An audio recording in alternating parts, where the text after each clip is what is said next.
Breaking news చూస్తున్నాము. మంచిర్యాల జిల్లాలోని కేతనపల్లి మున్సిపాలిటీలో రాజకీయ సెగలు కొనసాగుతున్నాయి. మున్సిపల్ చైర్మన్, వైస్ చైర్మన్ ఎన్నిక మరోసారి వాయిదా పడటంతో స్థానికంగా తీవ్ర ఉత్కంఠ నెలకొంది. ఎన్నికల ప్రక్రియ ప్రారంభం కావాల్సిన సమయంలో అధికార, ప్రతిపక్ష పార్టీల మధ్య చోటు చేసుకున్న ఉద్రిక్త పరిస్థితుల దృష్ట్యా అధికారులు నిర్ణయం తీసుకున్నారు.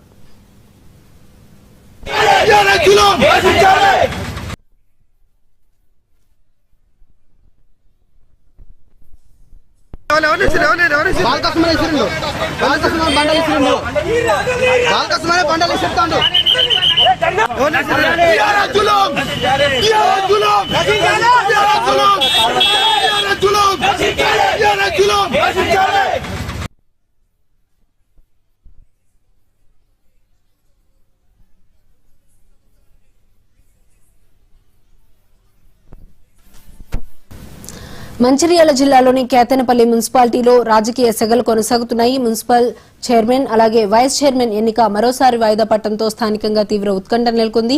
ఇక ఇదే అంశానికి సంబంధించి మరింత సమాచారం మా ప్రతినిధి శ్రీనివాస్ అందిస్తారు. శ్రీనివాస్, చెప్పండి.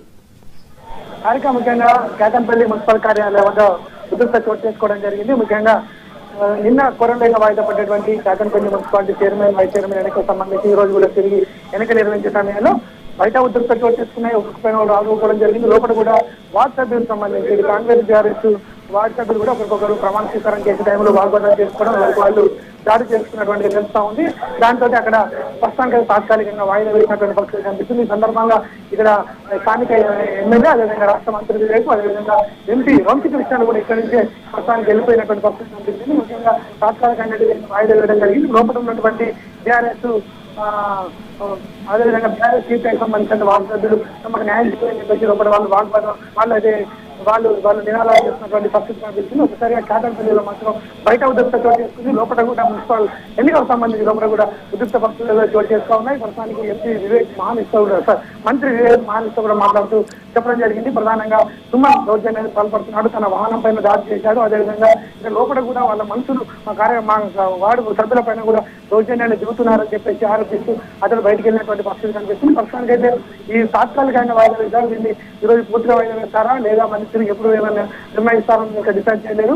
అదే లోపల మాత్రం బీఆర్ఎస్ సీపీ సంబంధించినటువంటి వార్డు సభ్యులు మాత్రం తమకు న్యాయం చేయాలి, ఎన్నిక నిర్వహించాలని చెప్పేసి వాళ్ళు చెప్తా ఉన్నారు. మరి కోరం లేదు. కాంగ్రెస్ సంబంధించినటువంటి వార్డు సభ్యులు కూడా ఇక్కడ నుంచి ప్రస్తుతానికి వెళ్ళిపోయినటువంటి పరిస్థితి కనిపిస్తుంది. ఓవరాల్ కేతనపల్లి మున్సిపల్ కార్యాలయంలో మాత్రం ఉద్రిక్త పరిస్థితి చోటు చేసుకుంది. లోన కూడా బీఆర్ఎస్ సంబంధించినటువంటి వార్డు సభ్యులు కూడా తమకు న్యాయం చేయాలని చెప్పేసి వాళ్ళైతే నిదానాలు చేస్తా ఉన్నారు. ఎన్నిక నిర్వహించాలని చెప్పేసి వాళ్ళు కోరుతున్నటువంటి పరిస్థితి కనిపిస్తుంది. హారిక. Thank you Srinivas.